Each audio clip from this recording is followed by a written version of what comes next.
ನನ್ನ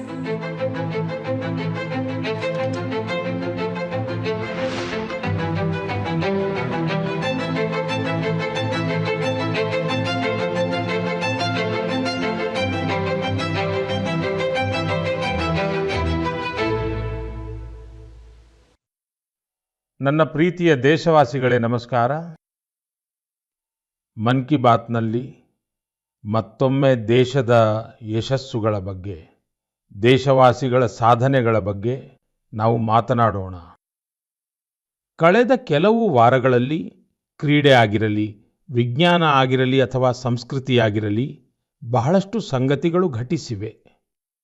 ಅದರ ಬಗ್ಗೆ ಪ್ರತಿಯೊಬ್ಬ ಭಾರತೀಯನಿಗೂ ಹೆಮ್ಮೆ ಇದೆ. ಇತ್ತೀಚೆಗೆ ಶುಭಾಂಶು ಶುಕ್ಲಾ ಅವರು ಅಂತರಿಕ್ಷದಿಂದ ಮರಳಿದ ಬಗ್ಗೆ ದೇಶದಲ್ಲಿ ಬಹಳಷ್ಟು ಚರ್ಚೆಯಾಯಿತು. ಶುಭಾಂಶು ಭೂಮಿಗೆ ಸುರಕ್ಷಿತವಾಗಿ ಇಳಿಯುತ್ತಿದ್ದಂತೆ ಜನರು ಕುಣಿದಾಡಿದರು. ಪ್ರತಿಯೊಬ್ಬರ ಹೃದಯದಲ್ಲಿ ಸಂತೋಷದ ಅಲೆ ಆವರಿಸಿತ್ತು. ಇಡೀ ದೇಶ ಹೆಮ್ಮೆಯಿಂದ ಬೀಗಿತ್ತು. ನನಗೆ ನೆನಪಿದೆ, ಆಗಸ್ಟ್ 2023ರಲ್ಲಿ ಚಂದ್ರಯಾನ 3ರ ಯಶಸ್ವಿ ಲ್ಯಾಂಡಿಂಗ್ ಆದಾಗ ದೇಶದಲ್ಲಿ ಒಂದು ಹೊಸ ವಾತಾವರಣ ನಿರ್ಮಾಣವಾಯಿತು. ವಿಜ್ಞಾನ ಬಗ್ಗೆ, ಬಾಹ್ಯಾಕಾಶ ಮಕ್ಕಳಲ್ಲಿ ಒಂದು ಹೊಸ ಕುತೂಹಲವು ಮೂಡಿತು. ಈಗ ಚಿಕ್ಕ ಚಿಕ್ಕ ಮಕ್ಕಳು ಹೇಳುತ್ತಾರೆ, ನಾವು ಕೂಡ ಬಾಹ್ಯಾಕಾಶಕ್ಕೆ ಹೋಗುತ್ತೇವೆ, ನಾವು ಕೂಡ ಚಂದ್ರನ ಮೇಲೆ ಇಳಿಯುತ್ತೇವೆ, ಸ್ಪೇಸ್ ಸೈಂಟಿಸ್ಟ್ ಆಗುತ್ತೇವೆ. ಸ್ನೇಹಿತರೆ, ನೀವು ಇನ್ಸ್ಪೈರ್ ಮ್ಯಾನಕ್ ಅಭಿಯಾನದ ಬಗ್ಗೆ ಕೇಳಿರಬಹುದು. ಇದು ಮಕ್ಕಳ ನಾವೀನ್ಯತೆಯನ್ನು ಪ್ರೋತ್ಸಾಹಿಸುವ ಅಭಿಯಾನವಾಗಿದೆ. ಇದರಲ್ಲಿ ಪ್ರತಿ ಶಾಲೆಯಿಂದ 5 ಮಕ್ಕಳನ್ನು ಆಯ್ಕೆ ಮಾಡಲಾಗುತ್ತೆ. ಪ್ರತಿ ಮಗು ಒಂದು ಹೊಸ ಕಲ್ಪನೆಯೊಂದಿಗೆ ಬರುತ್ತೆ. ಇದರಲ್ಲಿ ಇಲ್ಲಿಯವರೆಗೆ ಲಕ್ಷಾಂತರ ಮಕ್ಕಳು ಭಾಗವಹಿಸಿದ್ದಾರೆ ಮತ್ತು ಚಂದ್ರಯಾನ 3ರ ನಂತರ ಅವರ ಸಂಖ್ಯೆ ದ್ವಿಗುಣಗೊಂಡಿದೆ. ದೇಶದಲ್ಲಿ ಸ್ಪೇಸ್ ಸ್ಟಾರ್ಟ್ಅಪ್ಸ್ ಕೂಡ ವೇಗವಾಗಿ ಹೆಚ್ಚುತ್ತಿವೆ. 5 ವರ್ಷಗಳ ಹಿಂದೆ 50ಕ್ಕಿಂತ ಕಡಿಮೆ ಸ್ಟಾರ್ಟ್ಅಪ್ಗಳಿದ್ದವು. ಇಂದು 200ಕ್ಕಿಂತ ಹೆಚ್ಚು ಇವೆ. ಅದು ಬಾಹ್ಯಾಕಾಶ ವಲಯ ಒಂದರಲ್ಲೇ. ಸ್ನೇಹಿತರೆ, ಮುಂದಿನ ತಿಂಗಳು ಆಗಸ್ಟ್ 23ರಂದು ರಾಷ್ಟ್ರೀಯ ಬಾಹ್ಯಾಕಾಶ ದಿನ ಇದೆ. ನೀವು ಇದನ್ನು ಹೇಗೆ ಆಚರಿಸುತ್ತೀರಿ? ಯಾವುದಾದರೂ ಹೊಸ ಐಡಿಯಾ ಇದೆಯಾ? ನನಗೆ ನಮೋ ಆ್ಯಪ್ನಲ್ಲಿ ಖಂಡಿತ ಮೆಸೇಜ್ ಕಳುಹಿಸಿ. ಸ್ನೇಹಿತರೆ, 21ನೇ ಶತಮಾನದ ಭಾರತದಲ್ಲಿ ಇಂದು ಸೈನ್ಸ್ ಒಂದು ಹೊಸ ಶಕ್ತಿಯೊಂದಿಗೆ ಮುಂದೆ ಸಾಗುತ್ತಿದೆ.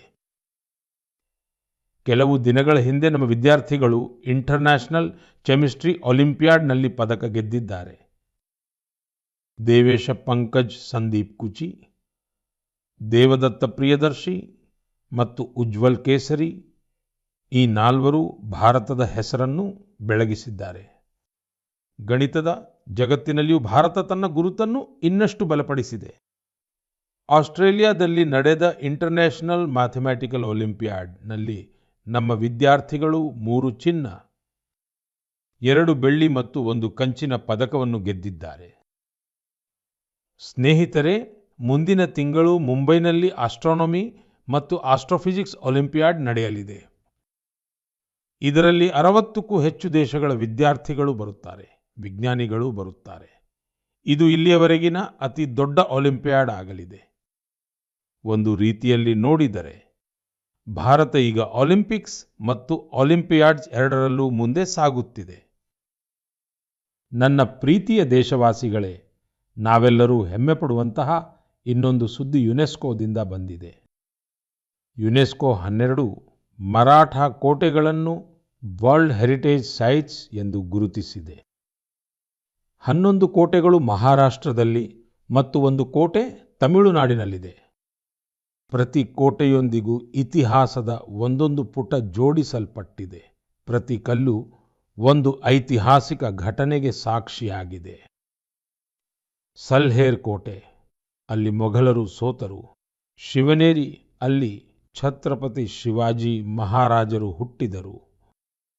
ಶತ್ರುಗಳು ನುಸುಳಲು ಸಾಧ್ಯವಾಗದ ಕೋಟೆ ಖಾಂದೇರಿ ಕೋಟೆ, ಸಮುದ್ರದ ಮಧ್ಯದಲ್ಲಿ ನಿರ್ಮಿಸಲಾದ ಅದ್ಭುತ ಕೋಟೆ.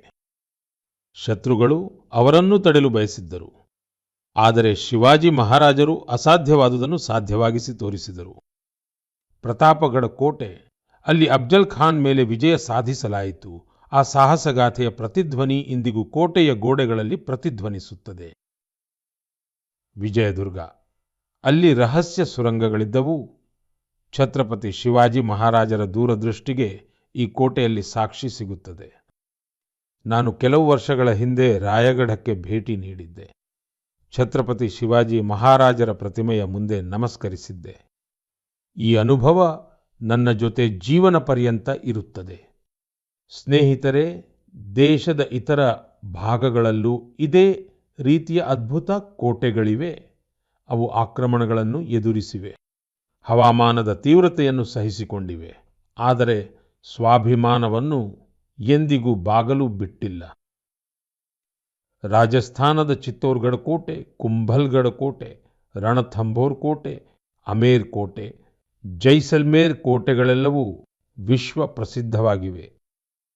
ಕರ್ನಾಟಕದಲ್ಲಿರುವ ಗುಲ್ಬರ್ಗಾ ಕೋಟೆಯು ಸಾಕಷ್ಟು ದೊಡ್ಡದಾಗಿದೆ. ಚಿತ್ರದುರ್ಗದ ಕೋಟೆಯ ವಿಶಾಲತೆಯು ನಿಮಗೆ ಕುತೂಹಲ ಮೂಡಿಸುತ್ತದೆ. ಆ ಕಾಲದಲ್ಲಿ ಈ ಕೋಟೆಯನ್ನು ಹೇಗೆ ನಿರ್ಮಿಸಿರಬಹುದು? ಸ್ನೇಹಿತರೆ, ಉತ್ತರ ಪ್ರದೇಶದ ಬಾಂದಾದಲ್ಲಿ ಕಾಲಿಂಜರ್ ಕೋಟೆ ಇದೆ. ಮಹಮೂದ್ ಗಜನವಿ ಹಲವು ಬಾರಿ ಈ ಕೋಟೆಯ ಮೇಲೆ ದಾಳಿ ಮಾಡಿದನು ಮತ್ತು ಪ್ರತಿ ಬಾರಿಯೂ ವಿಫಲನಾದನು. ಬುಂದೇಲ್ ಖಂಡದಲ್ಲಿ ಇಂತಹ ಹಲವು ಕೋಟೆಗಳಿವೆ. ಗ್ವಾಲಿಯರ್, ಝಾನ್ಸಿ ದತಿಯಾ, ಅಜಯ್ಗಢ್, ಗಢ್ಕುಂಡಾರ್, ಚಂದೇರಿ.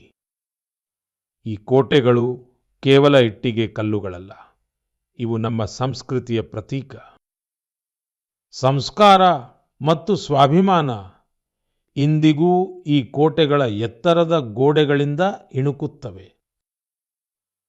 ನಾನು ಎಲ್ಲ ದೇಶವಾಸಿಗಳಿಗೆ ವಿನಂತಿಸುತ್ತೇನೆ, ಈ ಕೋಟೆಗಳಿಗೆ ಭೇಟಿ ನೀಡಿ, ನಿಮ್ಮ ಇತಿಹಾಸವನ್ನು ತಿಳಿದುಕೊಳ್ಳಿ, ಹೆಮ್ಮೆ ಪಡಿ.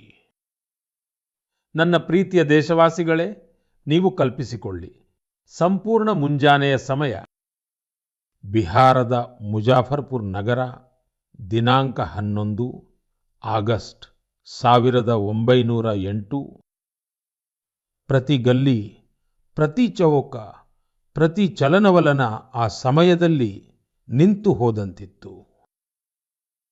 ಜನರ ಕಣ್ಣುಗಳಲ್ಲಿ ಕಣ್ಣೀರು ಇತ್ತು, ಆದರೆ ಹೃದಯಗಳಲ್ಲಿ ಜ್ವಾಲೆ ಇತ್ತು.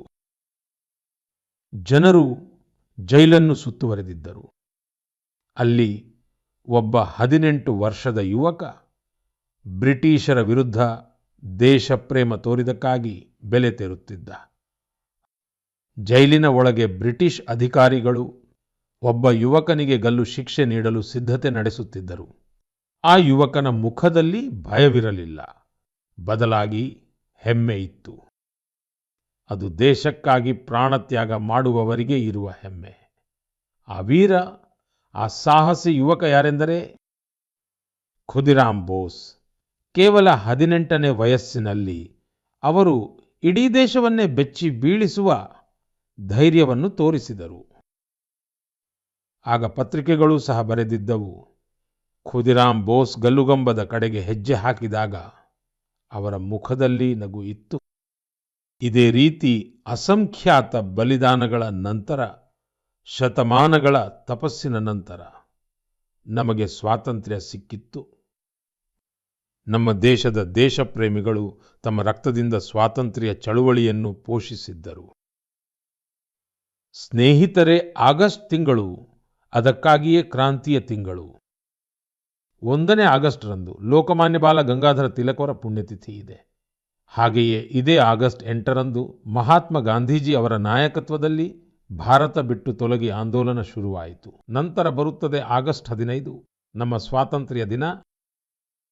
ನಾವು ನಮ್ಮ ಫ್ರೀಡಂ ಫೈಟರ್ಸ್ ಅನ್ನು ನೆನಪಿಸಿಕೊಳ್ಳುತ್ತೇವೆ, ಅವರಿಂದ ಸ್ಫೂರ್ತಿ ಪಡೆಯುತ್ತೇವೆ. ಆದರೆ ಸ್ನೇಹಿತರೆ, ನಮ್ಮ ಸ್ವಾತಂತ್ರ್ಯದ ಜೊತೆಗೆ ದೇಶದ ವಿಭಜನೆಯ ನೋವು ಕೂಡ ಸೇರಿಕೊಂಡಿದೆ. ಆದ್ದರಿಂದ ನಾವು ಆಗಸ್ಟ್ 14 ವಿಭಜನಾ ಭೀಕರ ಸ್ಮರಣಾ ದಿನವನ್ನಾಗಿ ಆಚರಿಸುತ್ತೇವೆ. ನನ್ನ ಪ್ರೀತಿಯ ದೇಶವಾಸಿಗಳೇ, ಆಗಸ್ಟ್ 7, 1905ರಲ್ಲಿ ಮತ್ತೊಂದು ಕ್ರಾಂತಿ ಶುರುವಾಯಿತು. ಸ್ವದೇಶಿ ಆಂದೋಲನವು ಸ್ಥಳೀಯ ಉತ್ಪನ್ನಗಳಿಗೆ ಮತ್ತು ಅದರಲ್ಲೂ ಹ್ಯಾಂಡ್ಲೂಮ್ಗೆ ಹೊಸ ಶಕ್ತಿ ನೀಡಿತ್ತು. ಇದೇ ಸ್ಮರಣಾರ್ಥವಾಗಿ ದೇಶವು ಪ್ರತಿ ವರ್ಷ ಆಗಸ್ಟ್ 7ರಂದು ನ್ಯಾಷನಲ್ ಹ್ಯಾಂಡ್ಲೂಮ್ ಡೇ ಅನ್ನು ಆಚರಿಸುತ್ತದೆ. ಈ ವರ್ಷ ಆಗಸ್ಟ್ 7ರಂದು ನ್ಯಾಷನಲ್ ಹ್ಯಾಂಡ್ಲೂಮ್ ಡೇ 10 ವರ್ಷಗಳನ್ನು ಪೂರೈಸುತ್ತಿದೆ. ಸ್ವಾತಂತ್ರ್ಯ ಹೋರಾಟದ ಸಮಯದಲ್ಲಿ ನಮ್ಮ ಖಾದಿ ಹೇಗೆ ಸ್ವಾತಂತ್ರ್ಯ ಚಳುವಳಿಗೆ ಹೊಸ ಶಕ್ತಿ ನೀಡಿತ್ತು, ಅದೇ ರೀತಿ ಇಂದು ದೇಶ ವಿಕಸಿತ ಭಾರತವಾಗುವತ್ತ ಹೆಜ್ಜೆ ಹಾಕುತ್ತಿರುವ ಹೊತ್ತಿನಲ್ಲಿ ಟೆಕ್ಸ್ಟೈಲ್ ಸೆಕ್ಟರ್ ದೇಶದ ಶಕ್ತಿಯಾಗುತ್ತಿದೆ. ಕಳೆದ 10 ವರ್ಷಗಳಲ್ಲಿ ದೇಶದ ವಿವಿಧ ಭಾಗಗಳಲ್ಲಿ ಈ ಸೆಕ್ಟರ್ ನಂಟು ಹೊಂದಿರುವ ಲಕ್ಷಾಂತರ ಜನರು ಅನೇಕ ಯಶಸ್ಸಿನ ಕಥೆಗಳನ್ನು ಬರೆದಿದ್ದಾರೆ. ಮಹಾರಾಷ್ಟ್ರದ ಪೈಠಣ್ ಗ್ರಾಮದ ಕವಿತಾ ಧವಲೆ ಮೊದಲು ಒಂದು ಚಿಕ್ಕ ಕೋಣೆಯಲ್ಲಿ ಕೆಲಸ ಮಾಡುತ್ತಿದ್ದರು. ಜಾಗವೂ ಇರಲಿಲ್ಲ, ಸೌಲಭ್ಯವೂ ಇರಲಿಲ್ಲ. ಸರ್ಕಾರದಿಂದ ಸಹಾಯ ಸಿಕ್ಕಿತು. ಈಗ ಅವರ ಪ್ರತಿಭೆ ಉತ್ತುಂಗಕ್ಕೇರುತ್ತಿದೆ. ಅವರು 3 ಪಟ್ಟು ಹೆಚ್ಚು ಗಳಿಸುತ್ತಿದ್ದಾರೆ. ಸ್ವತಃ ತಾವೇ ಮಾಡಿದ ಪೈಠಣಿ ಸೀರೆಗಳನ್ನು ಮಾರುತ್ತಿದ್ದಾರೆ. ಒಡಿಶಾದ ಮಯೂರಭಂಜ್ನಲ್ಲಿಯೂ ಯಶಸ್ಸಿನ ಇದೇ ರೀತಿಯ ಕಥೆ ಇದೆ. ಇಲ್ಲಿ 650ಕ್ಕೂ ಹೆಚ್ಚು ಆದಿವಾಸಿ ಮಹಿಳೆಯರು ಸಂಥಾಲಿ ಸೀರೆಯನ್ನು ಮತ್ತೆ ಜೀವಂತಗೊಳಿಸಿದ್ದಾರೆ. ಈಗ ಈ ಮಹಿಳೆಯರು ಪ್ರತಿ ತಿಂಗಳು ಸಾವಿರಾರು ರೂಪಾಯಿ ಗಳಿಸುತ್ತಿದ್ದಾರೆ. ಇವರು ಕೇವಲ ಬಟ್ಟೆ ತಯಾರಿಸುತ್ತಿಲ್ಲ, ತಮ್ಮದೇ ಗುರುತನ್ನು ಸೃಷ್ಟಿಸುತ್ತಿದ್ದಾರೆ. ಬಿಹಾರದ ನಳಂದದ ನವೀನ್ ಕುಮಾರ್ ಅವರ ಸಾಧನೆಯೂ ಕೂಡ ಸ್ಫೂರ್ತಿದಾಯಕವಾಗಿದೆ. ಅವರ ಕುಟುಂಬ ತಲೆಮಾರುಗಳಿಂದ ಈ ಕೆಲಸದಲ್ಲಿ ತೊಡಗಿಸಿಕೊಂಡಿದೆ. ಆದರೆ ಗಮನಿಸಬೇಕಾದ ಮುಖ್ಯ ಸಂಗತಿ, ಅವರ ಕುಟುಂಬ ಈಗ ಈ ಫೀಲ್ಡ್ನಲ್ಲಿ ಆಧುನಿಕತೆಯನ್ನು ಅಳವಡಿಸಿಕೊಂಡಿದೆ. ಈಗ ಅವರ ಮಕ್ಕಳು ಹ್ಯಾಂಡ್ಲೂಮ್ ಟೆಕ್ನಾಲಜಿಯನ್ನು ಕಲಿಯುತ್ತಿದ್ದಾರೆ, ದೊಡ್ಡ ಬ್ರಾಂಡ್ಗಳಲ್ಲಿ ಕೆಲಸ ಮಾಡುತ್ತಿದ್ದಾರೆ. ಈ ಬದಲಾವಣೆ ಕೇವಲ ಒಂದು ಕುಟುಂಬದ್ದಲ್ಲ, ಇದು ಸುತ್ತಮುತ್ತಲಿನ ಅನೇಕ ಕುಟುಂಬಗಳನ್ನು ಮುನ್ನೆಲೆಗೆ ತರುತ್ತಿದೆ. ಸ್ನೇಹಿತರೆ, ಟೆಕ್ಸ್ಟೈಲ್ ಭಾರತದ ಕೇವಲ ಒಂದು ಸೆಕ್ಟರ್ ಅಲ್ಲ, ಇದು ನಮ್ಮ ಸಾಂಸ್ಕೃತಿಕ ವೈವಿಧ್ಯತೆಯ ಉದಾಹರಣೆಯಾಗಿದೆ. ಇಂದು ಟೆಕ್ಸ್ಟೈಲ್ ಮತ್ತು ಅಪ್ಯಾರಲ್ ಮಾರ್ಕೆಟ್ ಬಹಳ ವೇಗವಾಗಿ ಬೆಳೆಯುತ್ತಿದೆ ಮತ್ತು ಈ ಬೆಳವಣಿಗೆಯ ಅತ್ಯಂತ ಸುಂದರ ವಿಷಯವೇನೆಂದರೆ, ಹಳ್ಳಿಗಳ ಮಹಿಳೆಯರು, ನಗರಗಳ ಡಿಸೈನರ್ಗಳು, ಹಿರಿಯ ನೇಕಾರರು ಮತ್ತು ಸ್ಟಾರ್ಟ್ಅಪ್ ಆರಂಭಿಸುವ ನಮ್ಮ ಯುವಕರು ಎಲ್ಲರೂ ಸೇರಿ ಇದನ್ನು ಮುನ್ನೆಲೆಗೆ ತರುತ್ತಿದ್ದಾರೆ. ನಮ್ಮ ಭಾರತದಲ್ಲಿ ಇಂದು 3000ಕ್ಕೂ ಹೆಚ್ಚು ಟೆಕ್ಸ್ಟೈಲ್ ಸ್ಟಾರ್ಟ್ಅಪ್ಗಳು ಸಕ್ರಿಯವಾಗಿವೆ. ಅನೇಕ ಸ್ಟಾರ್ಟ್ಅಪ್ಗಳು ಭಾರತದ ಹ್ಯಾಂಡ್ಲೂಮ್ ಗುರುತನ್ನು ಗ್ಲೋಬಲ್ ಹೈಟ್ಗೆ ತಲುಪಿಸಿವೆ. ನನ್ನ ಪ್ರೀತಿಯ ಸ್ನೇಹಿತರೇ, 2047ರ ವಿಕಸಿತ ಭಾರತದ ಆತ್ಮನಿರ್ಭರತೆಯ ಮೂಲಕ ಹಾದು ಹೋಗುತ್ತದೆ ಮತ್ತು ಆತ್ಮನಿರ್ಭರ ಭಾರತದ ಅತಿ ದೊಡ್ಡ ಆಧಾರವೆಂದರೆ ವೋಕಲ್ ಫಾರ್ ಲೋಕಲ್. ಭಾರತದಲ್ಲಿ ತಯಾರಾದ ಒಬ್ಬ ಭಾರತೀಯನ ಶ್ರಮದಿಂದ ಸಿದ್ಧವಾದ ವಸ್ತುಗಳನ್ನು ಮಾತ್ರ ಖರೀದಿಸಿ ಮತ್ತು ಮಾರಾಟ ಮಾಡಿ. ಇದು ನಮ್ಮ ಸಂಕಲ್ಪ ಆಗಿರಬೇಕು. ನನ್ನ ಪ್ರೀತಿಯ ದೇಶವಾಸಿಗಳೇ, ಭಜನ್ ಅವರ ನಮ್ಮ ಭಾರತದ ವೈವಿಧ್ಯತೆಯ ಅತಿ ಸುಂದರವಾದ ಚಿತ್ರಣ ನಮ್ಮ ಜಾನಪದ ಗೀತೆಗಳು ಮತ್ತು ಸಂಪ್ರದಾಯಗಳಲ್ಲಿ ಸಿಗುತ್ತದೆ ಮತ್ತು ಇದರ ಒಂದು ಭಾಗವೇ ನಮ್ಮ ಭಜನೆಗಳು ಮತ್ತು ನಮ್ಮ ಕೀರ್ತನೆಗಳು. ಆದರೆ ಕೀರ್ತನೆಗಳ ಮೂಲಕ ಫಾರೆಸ್ಟ್ ಫೈರ್ ಬಗ್ಗೆ ಜನರಿಗೆ ಅರಿವು ಮೂಡಿಸಲಾಗಿದೆ ಅನ್ನೋದನ್ನು ನೀವು ಯಾವತ್ತಾದರೂ ಕೇಳಿದ್ದೀರಾ? ಬಹುಶಃ ನಿಮಗೆ ನಂಬಿಕೆ ಬರಲಿಕ್ಕಿಲ್ಲ, ಆದರೆ ಒಡಿಶಾದ ಕಿಯೋಂಜರ್ ಜಿಲ್ಲೆಯಲ್ಲಿ ಒಂದು ಅದ್ಭುತ ಕೆಲಸ ಆಗ್ತಿದೆ. ಹಾಗೆಯೇ ಇಲ್ಲಿ ರಾಧಾಕೃಷ್ಣ ಸಂಕೀರ್ತನ ಮಂಡಳಿ ಅನ್ನೋ ಹೆಸರಿನ ಒಂದು ತಂಡ ಇದೆ. ಭಕ್ತಿಯ ಜೊತೆಗೆ ಈ ತಂಡ ಇಂದು ಪರಿಸರ ಸಂರಕ್ಷಣೆಯ ಮಂತ್ರವನ್ನು ಜಪಿಸುತ್ತಿದೆ. ಈ ಉಪಕ್ರಮಕ್ಕೆ ಪ್ರೇರಣೆ ಪ್ರಮೀಳಾ ಪ್ರಧಾನ್ಜಿ. ಕಾಡು ಮತ್ತು ಪರಿಸರ ರಕ್ಷಣೆಗಾಗಿ ಅವರು ಸಾಂಪ್ರದಾಯಿಕ ಹಾಡುಗಳಿಗೆ ಹೊಸ ಸಾಹಿತ್ಯ ಸೇರಿಸಿದರು, ಹೊಸ ಸಂದೇಶಗಳನ್ನು ಸೇರಿಸಿದರು. ಅವರ ತಂಡ ಹಳ್ಳಿ ಹಳ್ಳಿಗೂ ಹೋಗಿ ಹಾಡುಗಳ ಮೂಲಕ ಜನರಿಗೆ ಕಾಡಿನಲ್ಲಿ ಬೆಂಕಿ ಹೊತ್ತಿಕೊಂಡರೆ ಎಷ್ಟು ನಷ್ಟ ಆಗುತ್ತೆ ಅಂತ ಅರ್ಥ ಮಾಡಿಸಿದ್ರು. ಈ ಉದಾಹರಣೆ ನಮಗೆ ನೆನಪಿಸುತ್ತೆ, ನಮ್ಮ ಜನಪದ ಸಂಪ್ರದಾಯಗಳು ಗತಿಸಿ ಹೋದ ಕಾಲದ ಕುರುಹುಗಳಲ್ಲ, ಇವುಗಳಲ್ಲಿ ಇಂದಿಗೂ ಸಮಾಜಕ್ಕೆ ದಾರಿ ತೋರಿಸುವ ಶಕ್ತಿ ಇದೆ ಎಂದು. ನನ್ನ ಪ್ರೀತಿಯ ದೇಶವಾಸಿಗಳೇ, ಭಾರತದ ಸಂಸ್ಕೃತಿಯ ದೊಡ್ಡ ಆಧಾರ ನಮ್ಮ ಹಬ್ಬಗಳು, ಮತ್ತು ಸಂಪ್ರದಾಯಗಳು. ಆದರೆ ನಮ್ಮ ಸಂಸ್ಕೃತಿಯ ಜೀವಂತಿಕೆಯ ಇನ್ನೊಂದು ಆಯಾಮವಿದೆ. ಈ ಆಯಾಮವೇ ನಮ್ಮ ವರ್ತಮಾನ ಮತ್ತು ನಮ್ಮ ಇತಿಹಾಸವನ್ನು ಡಾಕ್ಯುಮೆಂಟ್ ಮಾಡುತ್ತಾ ಇರುವುದು. ನಮ್ಮ ನಿಜವಾದ ಶಕ್ತಿ ಅಂದರೆ ಶತಮಾನಗಳಿಂದ ಮ್ಯಾನ್ಯುಸ್ಕ್ರಿಪ್ಟ್ಸ್ ರೂಪದಲ್ಲಿ ಸಂರಕ್ಷಿಸಲ್ಪಟ್ಟ ಜ್ಞಾನ ಭಂಡಾರ. ಈ ಹಸ್ತಪ್ರತಿಗಳಲ್ಲಿ ವಿಜ್ಞಾನ ಇದೆ, ವೈದ್ಯಕೀಯ ಪದ್ಧತಿಗಳಿವೆ, ಸಂಗೀತ ಇದೆ, ದರ್ಶನ ಇದೆ ಮತ್ತು ಎಲ್ಲಕ್ಕಿಂತ ಮುಖ್ಯವಾಗಿ ಮಾನವಕುಲದ ಭವಿಷ್ಯವನ್ನು ಉಜ್ವಲಗೊಳಿಸಬಲ್ಲ ಚಿಂತನೆ ಇದೆ. ಸ್ನೇಹಿತರೆ, ಇಂತಹ ಅಸಾಧಾರಣ ಜ್ಞಾನವನ್ನು, ಈ ಪರಂಪರೆಯನ್ನು ಸಂರಕ್ಷಿಸುವುದು ನಮ್ಮೆಲ್ಲರ ಜವಾಬ್ದಾರಿ. ನಮ್ಮ ದೇಶದಲ್ಲಿ ಪ್ರತಿ ಕಾಲಘಟ್ಟದಲ್ಲೂ ಇದನ್ನು ತಮ್ಮ ಸಾಧನೆಯನ್ನಾಗಿ ಮಾಡಿಕೊಂಡ ಕೆಲವು ಜನರು ಇದ್ದಾರೆ. ಅಂತಹ ಒಬ್ಬ ಪ್ರೇರಣಾದಾಯಕ ವ್ಯಕ್ತಿತ್ವ ಅಂದರೆ ತಮಿಳುನಾಡಿನ ತಂಜಾವೂರಿನ ಮಣಿ ಮಾರಂಜಿ. ಇಂದು ಇವತ್ತಿನ ಪೀಳಿಗೆ ತಮಿಳು ಹಸ್ತಪ್ರತಿಗಳನ್ನು ಓದಲು ಕಲಿದೇ ಇದ್ದರೆ ಮುಂದಿನ ದಿನಗಳಲ್ಲಿ ಈ ಅಮೂಲ್ಯ ಪರಂಪರೆ ಕಳೆದು ಹೋಗುತ್ತದೆ ಎನ್ನುವುದು ಅವರಿಗೆ ಅರಿವಾಯಿತು. ಅದಕ್ಕಾಗಿ ಅವರು ಶುರು ಮಾಡಿದ್ದು ಸಂಜೆ ತರಗತಿಗಳನ್ನು. ಅಲ್ಲಿ ಈ ವಿದ್ಯಾರ್ಥಿಗಳು, ಉದ್ಯೋಗಸ್ಥ ಯುವಕರು, ಸಂಶೋಧಕರು ಎಲ್ಲರೂ ಬಂದು ಇಲ್ಲಿ ಕಲಿಯಲು ಪ್ರಾರಂಭಿಸಿದರು. ಶ್ರೀಯುತ ಮಣಿ ಮಾರಂಜಿ ಅವರು ಜನರಿಗೆ ತಮಿಳ್ ಸುವಡಿಯಲ್ದರೆ ಪಾಮ್ ಲೀಫ್ ಮ್ಯಾನ್ಯುಸ್ಕ್ರಿಪ್ಟ್ಸ್ ಅನ್ನು ಓದುವ ಮತ್ತು ಅರ್ಥೈಸಿಕೊಳ್ಳುವ ವಿಧಾನವನ್ನು ಜನರಿಗೆ ಕಲಿಸಿದರು. ಮತ್ತು ಬಹಳಷ್ಟು ವಿದ್ಯಾರ್ಥಿಗಳು ಇಂದು ಇಷ್ಟೆಲ್ಲ ಪ್ರಯತ್ನಗಳೊಂದಿಗೆ ಈ ಕಲೆಯಲ್ಲಿ ನಿಜವಾಗಿಯೂ ಪರಿಣತಿ ಪಡೆದಿದ್ದಾರೆ. ಕೆಲವು ಸ್ಟೂಡೆಂಟ್ಸ್ ಅಂತೂ ಈ ಹಸ್ತಪ್ರತಿಗಳ ಆಧಾರದ ಮೇಲೆ ಟ್ರೆಡಿಷನಲ್ ಮೆಡಿಸಿನ್ ಸಿಸ್ಟಮ್ ಬಗ್ಗೆ ರಿಸರ್ಚ್ ಕೂಡ ಶುರು ಮಾಡಿದ್ದಾರೆ. ಸ್ನೇಹಿತರೆ, ಒಮ್ಮೆ ಯೋಚಿಸಿ, ಇಂತಹ ಪ್ರಯತ್ನ ದೇಶಾದ್ಯಂತ ನಡೆದರೆ ನಮ್ಮ ಪ್ರಾಚೀನ ಜ್ಞಾನ ಕೇವಲ ಗೋಡೆಗಳಲ್ಲಿ ಬಂಧಿಯಾಗಿ ಉಳಿಯುವುದಿಲ್ಲ, ಅದು ಹೊಸ ಪೀಳಿಗೆಯ ಅರಿವಿನ ಭಾಗವಾಗಿ ಬಿಡುತ್ತದೆ. ಇದೇ ಯೋಚನೆಯಿಂದ ಪ್ರೇರಿತರಾಗಿ ಭಾರತ ಸರ್ಕಾರ ಈ ವರ್ಷದ ಬಜೆಟ್ನಲ್ಲಿ ಒಂದು ಐತಿಹಾಸಿಕ ಉಪಕ್ರಮವನ್ನು ಘೋಷಿಸಿದೆ, ಜ್ಞಾನ ಭಾರತ ಮಿಷನ್. ಈ ಮಿಷನ್ ಅಡಿಯಲ್ಲಿ ಪ್ರಾಚೀನ ಹಸ್ತಪ್ರತಿಗಳನ್ನು ಡಿಜಿಟೈಸ್ ಮಾಡಲಾಗುತ್ತದೆ. ಆಮೇಲೆ ಒಂದು ನ್ಯಾಷನಲ್ ಡಿಜಿಟಲ್ ರಿಪೋಸಿಟರಿಯನ್ನು ನಿರ್ಮಿಸಲಾಗುತ್ತದೆ. ಅಲ್ಲಿ ಜಗತ್ತಿನೆಡೆ ವಿದ್ಯಾರ್ಥಿಗಳು, ಸಂಶೋಧಕರು ಭಾರತದ ಜ್ಞಾನ ಪರಂಪರೆಯೊಂದಿಗೆ ಸಂಪರ್ಕ ಸಾಧಿಸಲು ಸಾಧ್ಯವಾಗುತ್ತದೆ. ನಿಮ್ಮೆಲ್ಲರಲ್ಲೂ ನನ್ನದೊಂದು ವಿನಂತಿ, ಒಂದು ವೇಳೆ ನೀವು ಇಂಥ ಚಟುವಟಿಕೆಯಲ್ಲಿ ತೊಡಗಿಸಿಕೊಂಡಿದ್ದರೆ ಅಥವಾ ತೊಡಗಿಸಿಕೊಳ್ಳಲು ಬಯಸುತ್ತಿದ್ದರೆ ಮೈಗೌ ಅಥವಾ ಸಂಸ್ಕೃತಿ ಸಚಿವಾಲಯವನ್ನು ಖಂಡಿತ ಸಂಪರ್ಕಿಸಿ. ಯಾಕೆಂದರೆ ಇವು ಕೇವಲ ಹಸ್ತಪ್ರತಿಗಳಲ್ಲ, ಇದು ಭಾರತದ ಆತ್ಮದ ಅಧ್ಯಾಯಗಳು. ಇವುಗಳನ್ನು ನಾವು ಮುಂದಿನ ಪೀಳಿಗೆಗೆ ಕಲಿಸಬೇಕು. ನನ್ನ ಪ್ರೀತಿಯ ದೇಶವಾಸಿಗಳೇ, ಒಂದು ವೇಳೆ ನಿಮಗೆ ನಿಮ್ಮ ಸುತ್ತ ಎಷ್ಟು ರೀತಿಯ ಪಕ್ಷಿಗಳಿವೆ, ಎಷ್ಟು ರೀತಿಯ ಗುಬ್ಬಚ್ಚಿಗಳಿವೆ ಎಂದು ಕೇಳಿದರೆ ಆಗ ನೀವು ಏನು ಹೇಳುತ್ತೀರಿ? ಹೆಚ್ಚೆಂದರೆ ನನಗೆ ಪ್ರತಿದಿನ 5 ರಿಂದ 6 ಪಕ್ಷಿಗಳು ಅಥವಾ ಗುಬ್ಬಚ್ಚಿಗಳು ಕಾಣಿಸುತ್ತವೆ. ಕೆಲವು ಪರಿಚಿತವಾಗಿರುತ್ತವೆ, ಕೆಲವು ಅಪರಿಚಿತ. ಆದರೆ ನಮ್ಮ ಸುತ್ತಮುತ್ತ ಪಕ್ಷಿಗಳ ಯಾವ ಯಾವ ಪ್ರಭೇದಗಳಿವೆ ಅಂತ ತಿಳಿದುಕೊಳ್ಳುವುದು ತುಂಬ ಕುತೂಹಲಕಾರಿಯಾಗಿದೆ. ಇತ್ತೀಚೆಗೆ ಇದೇ ರೀತಿಯ ಒಂದು ಅದ್ಭುತ ಪ್ರಯತ್ನ ನಡೆದಿದೆ.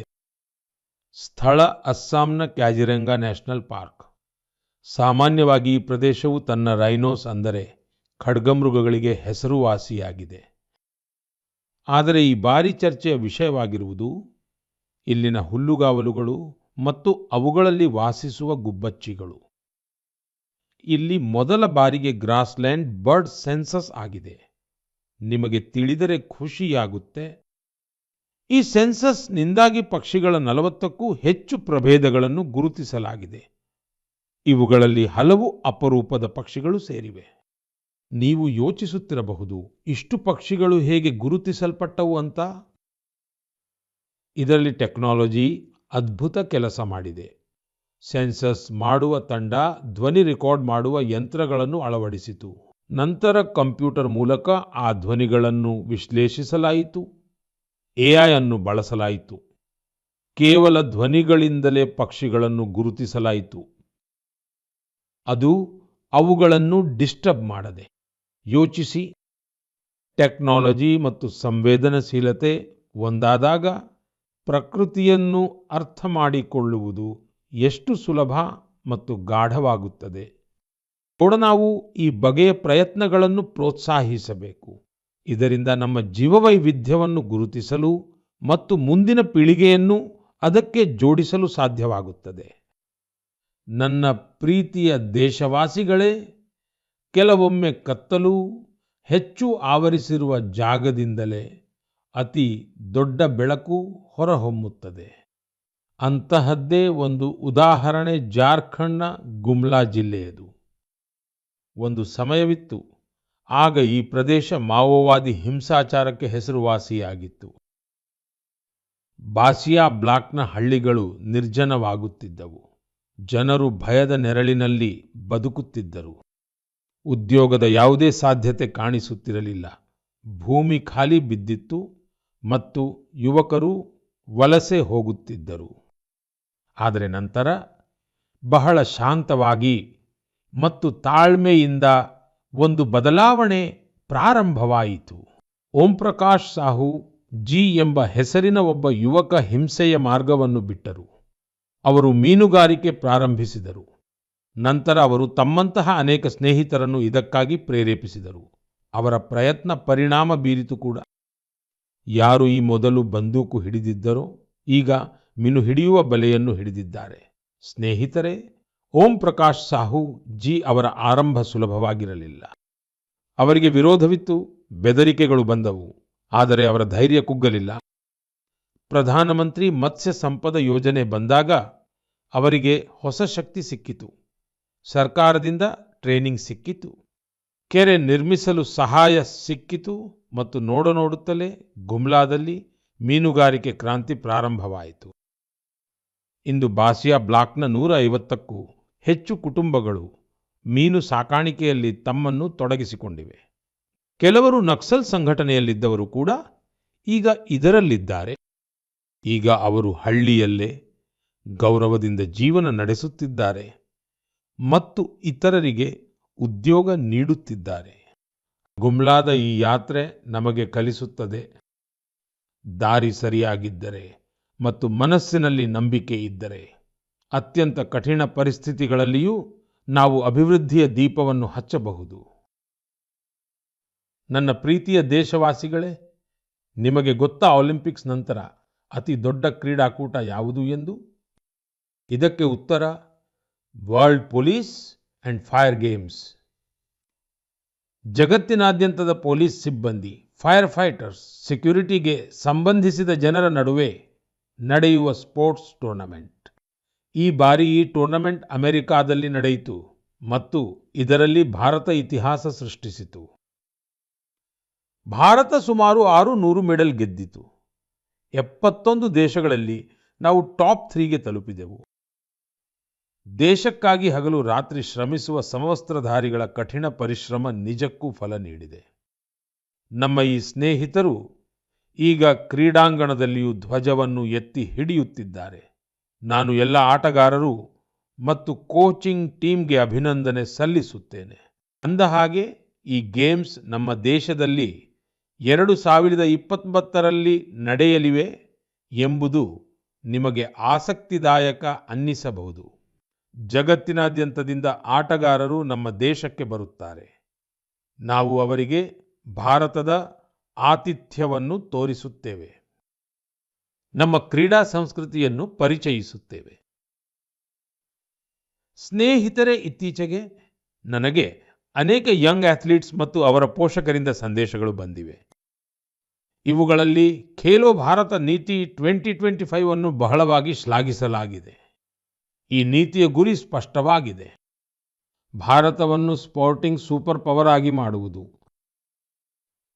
ಹಳ್ಳಿ, ಬಡವರು ಮತ್ತು ಹೆಣ್ಣು ಮಕ್ಕಳು ಈ ನೀತಿಯ ಆದ್ಯತೆಯಾಗಿದೆ.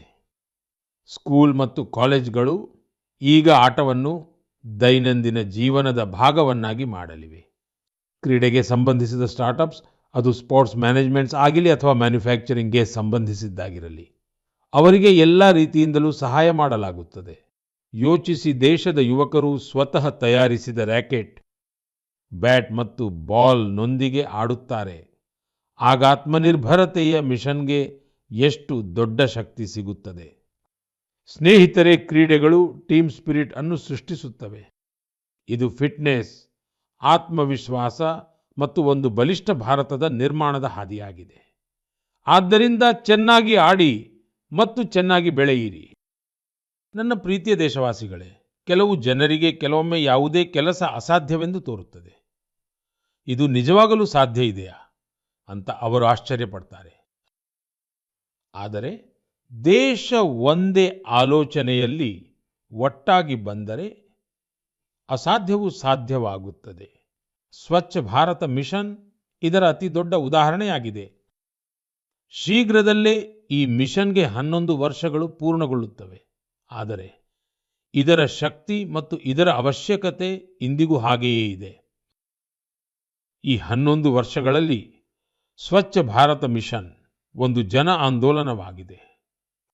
ಜನರು ಇದನ್ನು ತಮ್ಮ ಕರ್ತವ್ಯವೆಂದು ಭಾವಿಸುತ್ತಾರೆ ಮತ್ತು ಇದೇ ನಿಜವಾದ ಜನಭಾಗವಹಿಸುವಿಕೆ ಎಂದರೆ. ಸ್ನೇಹಿತರೆ, ಪ್ರತಿ ವರ್ಷ ನಡೀತಿರೋ ಸ್ವಚ್ಛ ಸರ್ವೇಕ್ಷಣಾ ಈ ಭಾವನೆಯನ್ನು ಇನ್ನಷ್ಟು ಹೆಚ್ಚಿಸಿದೆ. 4500ಕ್ಕಿಂತ ಹೆಚ್ಚು ನಗರ ಪ್ರದೇಶಗಳು ಮತ್ತು ಪಟ್ಟಣಗಳು ಈ ವರ್ಷ ಇದಕ್ಕೆ ಸೇರಿಕೊಂಡವು. 15 ಕೋಟಿಗೂ ಹೆಚ್ಚು ಜನರು ಇದರಲ್ಲಿ ಭಾಗವಹಿಸಿದ್ರು. ಇದು ಸಾಮಾನ್ಯ ಸಂಖ್ಯೆಯಲ್ಲ, ಇದು ಸ್ವಚ್ಛ ಭಾರತದ ಧ್ವನಿ. ಇನ್ನು ಶಹರೋಂ ಪ್ರೀತಿ ಸ್ವಚ್ಛತೆಯ ವಿಷಯದಲ್ಲಿ ನಮ್ಮ ನಗರಗಳು ಮತ್ತು ಪುರಸಭೆಗಳು ತಮ್ಮ ಅಗತ್ಯಗಳು ಮತ್ತು ಪರಿಸರಕ್ಕೆ ಅನುಗುಣವಾಗಿ ವಿಭಿನ್ನ ರೀತಿಯಲ್ಲಿ ಕೆಲಸ ಮಾಡ್ತಿವೆ. ಇದರ ಪ್ರಭಾವ ಕೇವಲ ಆ ನಗರಗಳ ಮೇಲೆ ಮಾತ್ರವಲ್ಲ, ಇಡೀ ದೇಶವೇ ಈ ವಿಧಾನಗಳನ್ನು ಅಳವಡಿಸಿಕೊಳ್ಳುತ್ತಿದೆ. ಉತ್ತರಾಖಂಡದ ಕೀರ್ತಿನಗರದ ಜನರು ಬೆಟ್ಟಗಳಲ್ಲಿ ವೇಸ್ಟ್ ಮ್ಯಾನೇಜ್ಮೆಂಟ್ನ ಹೊಸ ಉದಾಹರಣೆಯನ್ನು ಸೃಷ್ಟಿಸುತ್ತಿದ್ದಾರೆ. ಅದೇ ರೀತಿ ಮಂಗಳೂರಿನಲ್ಲಿ ತಂತ್ರಜ್ಞಾನದಿಂದ ಸಾವಯವ ತ್ಯಾಜ್ಯ ನಿರ್ವಹಣೆ ಕೆಲಸ ನಡೀತಾ ಇದೆ. ಅರುಣಾಚಲದಲ್ಲಿ ರೋಯಿಂಗ್ ಅನ್ನೋ ಒಂದು ಚಿಕ್ಕ ನಗರ ಇದೆ. ಒಂದು ಕಾಲವಿತ್ತು ಇಲ್ಲಿನ ಜನರ ಆರೋಗ್ಯಕ್ಕೆ ವೇಸ್ಟ್ ಮ್ಯಾನೇಜ್ಮೆಂಟ್ ದೊಡ್ಡ ಸವಾಲು ಆಗಿತ್ತು. ಇಲ್ಲಿನ ಜನರು ಇದರ ಜವಾಬ್ದಾರಿಯನ್ನು ತೆಗೆದುಕೊಂಡರು. ಗ್ರೀನ್ ರೋಯಿಂಗ್ ಇನಿಷಿಯೇಟಿವ್ ಶುರುವಾಯಿತು. ಮತ್ತೆ ರಿಸೈಕಲ್ಡ್ ವೇಸ್ಟ್ ಇಂದ ಸಂಪೂರ್ಣ ಒಂದು ಪಾರ್ಕ್ ಮಾಡಿಬಿಟ್ರು.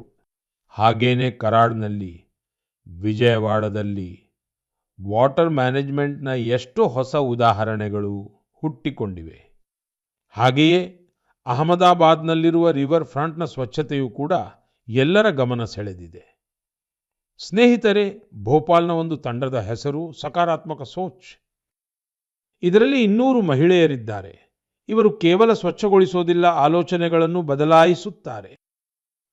ಒಟ್ಟಾಗಿ ನಗರದ 17 ಪಾರ್ಕ್ಗಳನ್ನು ಸ್ವಚ್ಛಗೊಳಿಸುವುದು, ಬಟ್ಟೆಯ ಚೀಲಗಳನ್ನು ಹಂಚುವುದು, ಇವರ ಪ್ರತಿಯೊಂದು ಹೆಜ್ಜೆಯೂ ಒಂದು ಸಂದೇಶವಾಗಿದೆ.